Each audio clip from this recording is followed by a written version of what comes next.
As we understand the term today, gangsters refers to a group of people acting in a, well, let's say rather unsavory manner, often associated with criminal activity. Hey, what's happening with you, Jeffrey?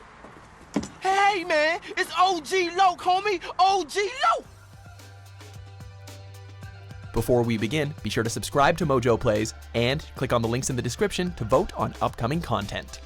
But did you know that one of its original meanings was for designating groups of workers? In this sense, gang versus gang encounters would likely end in some sort of collaboration project, like building a house or fixing a bridge. Also, video game developers would have a much harder time creating an entertaining interactive experience based on this older definition.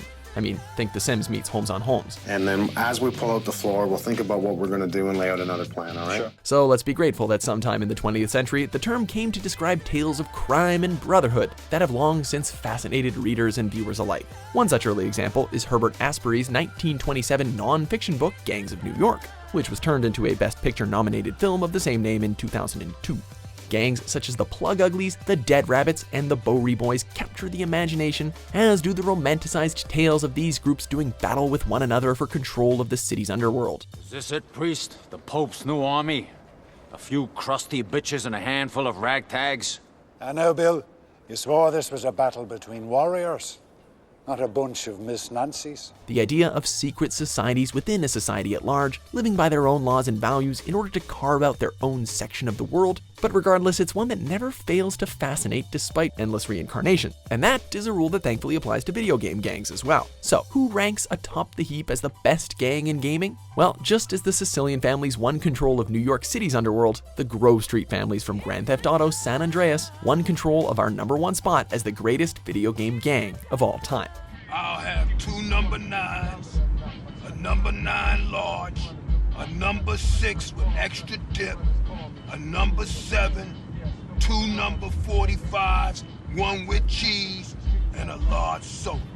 But before we take a look at Grove Street, let's quickly take a look back at early examples of gangs and their continued evolution in gaming today. Without a doubt, one of the earliest and best known examples of gaming gangbanging is in Double Dragon. Bursting onto the arcade scene in 1987 and redefining 2-player beat-em-up action, Double Dragon saw the Shadow Warriors taking over New York City after a nuclear disaster, and they ruled the streets in their best 1980s attire. Denim, denim, and more denim, often with rips. These dastardly chaps kidnap our hero's love interest and were forced to fight through an endless onslaught of 80s machismo in order to get her back. This model of the anti-heroes versus the gang to save the city type brawlers were all the rage during the early 90s with titles like, well, Streets of Rage. Some of the more recent incarnations of gaming gangs show just how far they've evolved from the typical street gangs in the early beat-em-ups. Take, for example, the Tunnel Snakes from Fallout 3. The typical 1950s greaser gang on one hand, now embedded into a fallout shelter in the post-apocalyptic ruins of Washington, D.C., but this group of Fonzie knockoffs rule the corridors of Vault 101 because they say so. Come on, Tunnel Snakes. This little bitch isn't worth our time. Whatever you say, Butch. You're the boss. Tunnel Snakes rule. And how about the GGs from Jet Set Radio? Ever wonder what it would be like if a group of pesky teenagers took over the city, frustrating police with their moody antics while battling rival gangs in a tag war? Well, you probably haven't, but you should. These rollerblading punks are about as cool as they come. And speaking of which, we really can't get to our top pick without first mentioning the purple-clad warriors, the 3rd Street Saints. We about to lock this shit down right now. All right, yeah! The Saints are the definition of a gang taking care of business and having fun doing it. Bold, unforgettable characters? Check. Gut-busting humor? Check. Over-the-top violence and some of the craziest missions in all of gaming? Double check.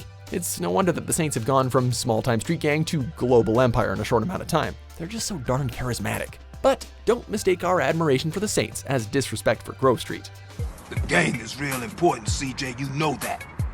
You down to represent, baby? There's just no way that the GTA gang couldn't have been our #1.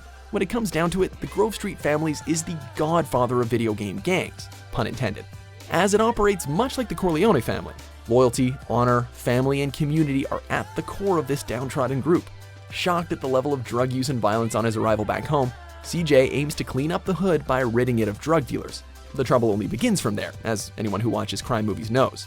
Drugs are big business after all, and you don't mess with business. To say that things take a downturn for CJ and Grove Street because of their interference in the drug racket is kind of an understatement. Hey, CJ, strap up. It's Grove Street. It's in this surprisingly in-depth, realistic storytelling that sets the Grove Street saga apart from other gangs mentioned here. Set in 1992 Los Angeles, though it may be hard to believe, GTA San Andreas brings real-world issues to the fore in an attempt to blend fiction and reality, and it works quite well. A fictional reimagining of the infamous Bloods vs. Crips gang feud that terrorized inner-city LA takes center stage. Also of note is the realism depicted in terms of police corruption and brutality that rocked LA leading up to the Rodney King riots. As an officer in charge of putting an end to gang violence, I find myself in a difficult moral position, Carl. Yeah, right.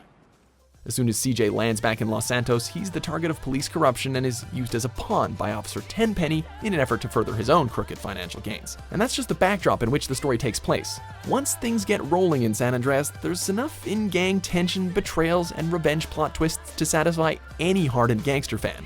Throughout the game, CJ and his gangmates are subject to betrayals, tragedies, and tough choices. Morality is slightly blurred in GTA San Andreas, and we'd not have it any other way, as it makes for one epic gangster tale. I guess we better do this shit then.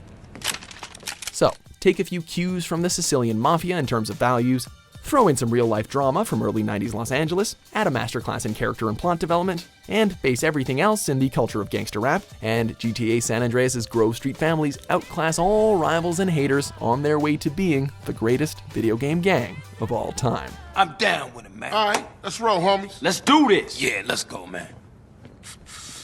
Thanks for watching Mojo Plays. Be sure to subscribe and click on the link in the description below to check out our suggestion page and vote on what content you'd like to see us cover next.